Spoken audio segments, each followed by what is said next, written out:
बहुत बहुत स्वागत है आप सभी का आपके अपने YouTube channel Shukla study point में। मैं शिवम शुक्ला आप सभी दोस्तों का हार्दिक स्वागत करता हूं। कल आप लोगों ने देखा होगा जो है हमने पेपर 1 के बारे में आपको बताया था। प्रीवियस ईयर क्वेश्चन पेपर 2016 के बारे में हमने आपको बताया था। पेपर 1 हिंदी साहित्य का, चूंकि आप जब BA द्वितीय वर्ष में होते हैं तो एक सब्जेक्ट के आपके 2 पेपर होते हैं। हमने पेपर 1 कल देख लिया था। आज हम पेपर 2 के बारे में जानेंगे। द्वितीय वर्ष हिंदी साहित्य, BA द्वितीय वर्ष हिंदी साहित्य, प्रीवियस ईयर क्वेश्चन पेपर 2016 का है। पेपर 2 द्वितीय प्रश्न पत्र 2022 की परीक्षा के लिए मोस्ट इंपोर्टेंट है। द्वितीय प्रश्न पत्र का नाम है आपके हिंदी कथा साहित्य एवं नवीन गद्य विधाएं। इसके बारे में चर्चा करने का प्रयास करूंगा और जानते हैं आखिरकार कौन कौन से प्रश्न इससे पूछे गए थे एग्जाम्स में। आइए आपके समक्ष प्रस्तुत करते हैं।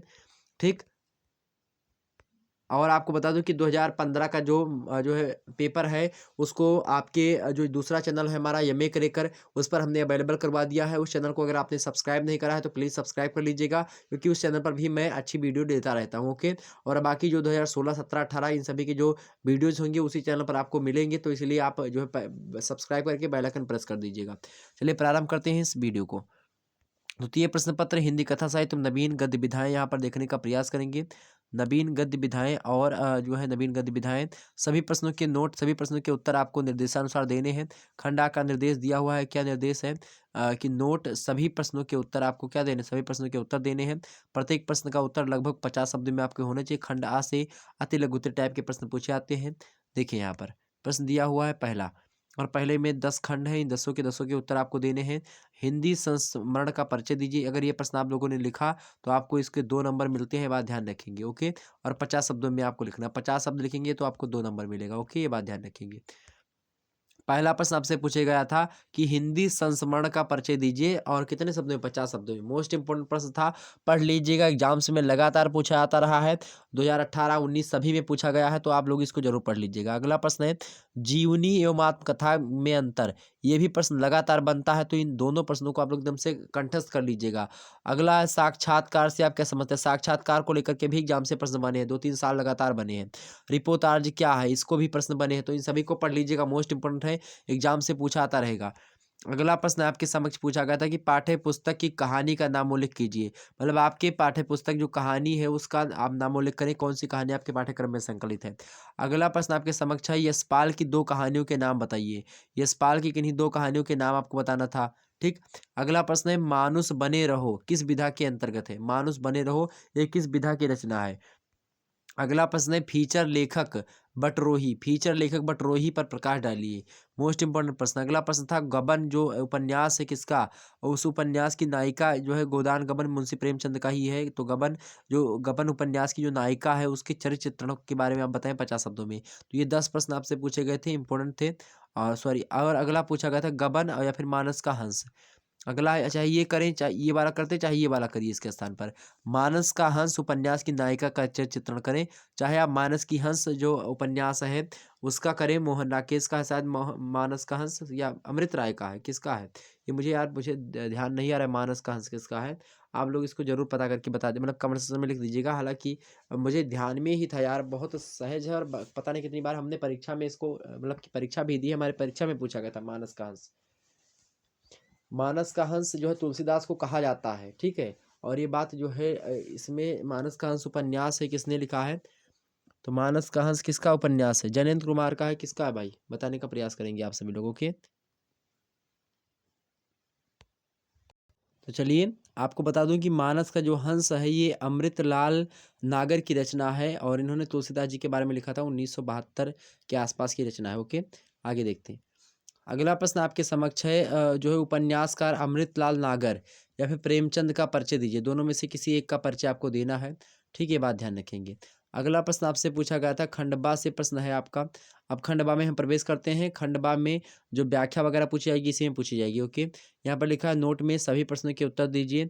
प्रत्येक प्रश्न का उत्तर लगभग 200 शब्दों में आपको देना है। अगला नोट में लिखा है कि इनमें से किन्हीं 3 गद्य अवतरणों की व्याख्या संदर्भ एवं प्रसंग के साथ कीजिए। अब गद्य अवतरण कौन से हैं यहाँ पर देखने का प्रयास करेंगे। ओके, चलिए देखते हैं भाई। यहाँ पर देखेंगे गद्य अवतरण है कि गहनों का मरज न जाने इस दरिद्र देश में कैसे फैल गया। जिन लोगों के भोजन का ठिकाना नहीं, क्या जिन लोगों के भोजन का ठिकाना नहीं वे भी गहनों के पीछे प्राण देते हैं। हर साल अरबों रुपए सोना चांदी खरीदने में व्यय हो जाते हैं। उन्नत देशों में धन व्यापार में लगता है, जिससे देशों की परवरिश होती है और धन बढ़ता है। यहाँ धन श्रृंगार में खर्च होता है। तो ये था एक प्रकार से गद्य अवतरण। अथवा करके दूसरा दिया है, उसको पढ़ते हैं थोड़ा सा। दूसरा दिया गया था मेरे प्यारे दोस्तों, आपसे पेपर में पूछा गया था कि क्या, दूसरा क्या है इसको देखें। लिखा कि मैं निर्गुण का विरोध नहीं करता। सगुण निर्गुण दोनों एक ही ब्रह्म के स्वरूप हैं। वे अकथ्य, अगाध, अनादि और अनूप हैं। मैं तो केवल उन लोगों का विरोध करता हूँ जो कबीर साहब के वचनों की याड़ लेकर के समाज में धार्मिक आस्थाओं के निकम्मे आलोचक बन बैठे हैं। ये भी बड़ा इम्पोर्टेंट है और बड़ी फेमस जो है गद्यावतरण है ये।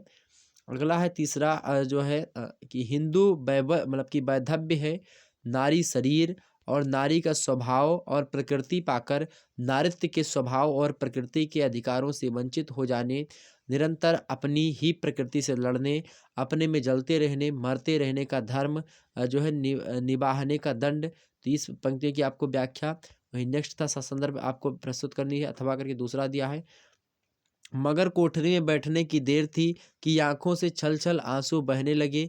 दुपट्टे से बार बार उसे पोंछती, पर वे बार बार उमड़ आते, जैसे बरसों का बांध तोड़कर उमड़ आए हों। माँ ने बहुतेरा दिल को समझाया, हाथ जोड़े, भगवान का नाम लिया, बेटे के चिरायु होने की प्रार्थना की, बार बार आंखें बंद की, मगर आंसू बरसात के पानी की तरह जैसे थमने में ही ना आते थे। अगला आपके समक्ष है, अगली गद्यावतरण है कि सारे मनुष्य समाज के दुख का कारण, मतलब कि सारे मनुष्य समाज के दुख का कारण यही है कि वह स्वयं काना होकर भी दूसरों को अंधा देखना चाहता है। यदि हम दूसरों की ओर न देख करके अपनी ओर देखना सीख लें और अपने साथ ईमानदारी से काम कर लें, तो हमारे जीवन की समस्या अनेक अंशों से हल हो सकती है। अथवा करके दूसरा दिया था आपको कि शिक्षा भी उन्हें कम ही मिली थी, परंतु जीवन की पाठशाला में उन्होंने जो अनुभव प्राप्त किए थे, उनके कारण मनुष्य को समझने की शक्ति उन्हें प्राप्त हो गई थी। भले ही व्यवहार उनका अब भी अटपटा ही था, वह अटपटापन उन्हें अक्सर मुसीबत में डाल देता था, परंतु जो है मस्तिष्क का संतुलन कभी नहीं खोने देता था। जानने से भी अधिक वे मनुष्य को प्यार करते थे। तो ये था, एक गद्यावतरण पूछा गया था। हालांकि गद्यावतरण उतना ज़्यादा इंपॉर्टेंट नहीं कि परीक्षा में वही दोहरा जाएगा, दूसरा पूछा सकता है। और इसके लिए मैं आपको एक राय दूंगा कि आप लोग गद्यावतरण या फिर जो भी ये सब है, इनके लिए आप क्या करेंगे, जो भी आपके पाठ्यक्रम में संकलित है, चाहे कहानी है या फिर जो कुछ भी आपके पाठ्यक्रम में संकलित, साक्षात्कार हो या फिर उपन्यास, जो भी कुछ आपके पाठ्यक्रम में संकलित है किसी भी कवि का, तो आप लोग उसको एक बार गूगल करके पढ़ लीजिएगा ध्यान से पूरा। ओके, उसके बाद में आपको सारी कहानी वगैरह सब समझ में आ जाएगी। उसके बाद में आपसे जो भी प्रश्न पूछा जाएगा आप आसानी से लिख लेंगे। अगला है कि उपेंद्र नाथ अस्क का परिचय दीजिए। उपेंद्र नाथ का जो है उपनाम क्या है भाई, अस्क नाम है। तो उपेंद्र नाथ अस्क का परिचय आपको देना है 200 शब्दों में। और अथवा करके प्रश्न दिया, चाहे तो ये करेंगे भाई, चाहे ये कर दीजिएगा। शिवानी का परिचय दीजिए। शिवानी भी एक जो है लेखिका है, तो इनका भी परिचय आपको देना है। चाहिए शिवानी का परिचय दो भाई, और चाहे उपेंद्र नाथ अस्क का दो। ठीक, ये बात ध्यान रखें। अगला प्रश्न देख लेते हैं भाई। अगला प्रश्न आपसे पूछा गया 6वां नंबर, राजा निर्बंसिया कहानी का संक्षिप्त परिचय दीजिए। राजा निर्बंसिया एक कहानी है, इस कहानी का संक्षिप्त परिचय आपको देना है। कहानी के बारे में आपको बता देना, सारांश इसका बताना। अगला प्रश्न है चीफ की दावत जो कहानी, इसका सारांश बताइए। तो मोस्ट इंपॉर्टेंट है, तो ये आप लोग कहानियों को पढ़ लेंगे तो कहानी का सारांश आपको, मतलब कि सारांश माने तो निचोड़, तो कहानी का निचोड़ आपको बता सकते थे। अगला प्रश्न आपका खंड सा से पूछा गया भाई। खंड सा से दीर्घ उत्तरीय टाइप के प्रश्न पूछे आने हैं, और कैसे प्रश्न पूछे आते हैं आपको दिखाने का प्रयास करूंगा। नोट यहाँ पर देखेंगे। किन्हीं 2 प्रश्नों के उत्तर दीजिएगा। प्रत्येक प्रश्न का उत्तर आपको 500 शब्दों में आपको देना है, बात भी ध्यान रखेंगे। तो 5 प्रश्न है, 5 में से 2 प्रश्न आपको छांटना है। ओके, ध्यान रखेंगे। यहाँ पर 7वां नंबर प्रश्न है कि गबन उपन्यास के आधार पर देवी दीन का चरित्र चित्रण कीजिए। तो देवी दीन जो है गबन उपन्यास का एक जो है व्यक्ति है, एक चरित्र है, तो इसका चरित्र चित्रण आपको करना है। ये देवी दीन का चरित्र कैसा था। अगला है आपका, अथवा करके दूसरा दिया है, तो चाहे ये करेंगे गबन वाला, चाहे मानस का हंस वाला करेंगे। मानस का हंस उपन्यास के आधार पर गोस्वामी तुलसीदास का चरित्र चित्रण कीजिए।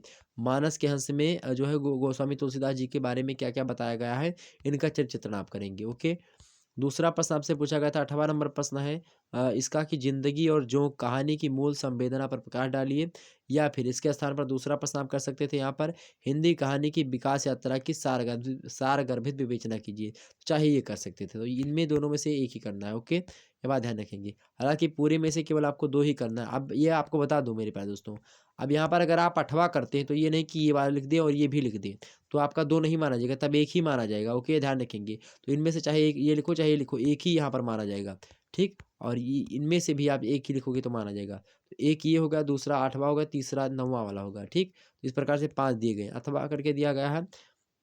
9वाँ नंबर प्रश्न है कि असुविधा का उपयोग, क्या? असुविधा का उपयोग नामक आत्मकथा का सारांश लिखिए, प्रश्न पूछा गया आपसे। मोस्ट इंपोर्टेंट प्रश्न है, एग्जाम से बन सकता है। अगला प्रश्न था, एकलव्य ने गुरु को अंगूठा दिखाया। यह एक व्यंग है और इस व्यंग जो है कथ्य पर इसके प्रकाश डालिए। अगला है कि उपन्यास की विकास यात्रा पर प्रकाश डालिए। उपन्यास की विकास यात्रा, ये मोस्ट इंपोर्टेंट प्रश्न है, एग्जाम से में लगातार प्रश्न बनता है उपन्यास को लेकर के, तो ये पढ़ लीजिएगा। ओके, उपन्यास की विकास यात्रा, कहानी की विकास यात्रा, ठीक, ये सभी इंपॉर्टेंट है, एग्जाम से प्रश्न बनते रहते हैं। यहाँ तक हमने आपको बता दिया कि इतने प्रश्न जो थे आपके पूछे गए थे। तो और भी किस सब्जेक्ट का आपको चाहिए प्रीवियस ईयर क्वेश्चन पेपर, और ज़रूर ये बताने का प्रयास करेंगे प्रीवियस ईयर क्वेश्चन पेपर से आपको जो है ठीक है ये आपको दे दिया जाए कि नहीं ठीक है। आप ये बताने का प्रयास करेंगे कि प्रीवियस ईयर क्वेश्चन पेपर जो श्रृंखला हमने शुरू करी है, ये अच्छा है या फिर बुरा है, या फिर जो है इसको देना चाहिए नहीं देना चाहिए, आप लोग उसको भी बताने का प्रयास करेंगे। ओके, चलिए, क्योंकि आपका चैनल है और आपके अकॉर्डिंग ही मैं चलता हूँ। फिर मिलते हैं नेक्स्ट वीडियो में, तब तक के लिए जय हिंद जय भारत। आप सभी को बहुत बहुत धन्यवाद हमारे से जुड़ने के लिए। इसी प्रकार से अपना प्यार दुलार लगातार बनाए रखें। और इससे पहले पेपर 1 की जो वीडियो थी उसको हमने आपके समक्ष प्रस्तुत कर दी है। पेपर 1 वाली वीडियो अगर आप लोगों ने नहीं देखी तो देख लीजिएगा। पेपर 1 का नाम क्या है, आधुनिक हिंदी काव्य, इस जो है थंबनेल के साथ आपके समक्ष प्रस्तुत है। तो 2016 का जो मॉडल पेपर मतलब प्रीवियस ईयर क्वेश्चन पेपर था, इसमें हमने आपको बताया था, आप लोगों ने देखा होगा, जाहिर सी बात है। इसमें हमने इन सभी का ये देखिए तमाम सारी चीज़ ये जो पूछे गए थे आपके पाठ्यक्रम के अकॉर्डिंग, तो ये सब प्रश्न हमने दिखा दिया आपको। तो अब फिर मिलेंगे हम नेक्स्ट वीडियो में किसी दिन और भी सब्जेक्ट को लेकर के, ठीक है? तो कैसा लगा वीडियो, कमेंट सेक्शन में बताने का प्रयास करें। धन्यवाद आप सभी का, बहुत बहुत धन्यवाद।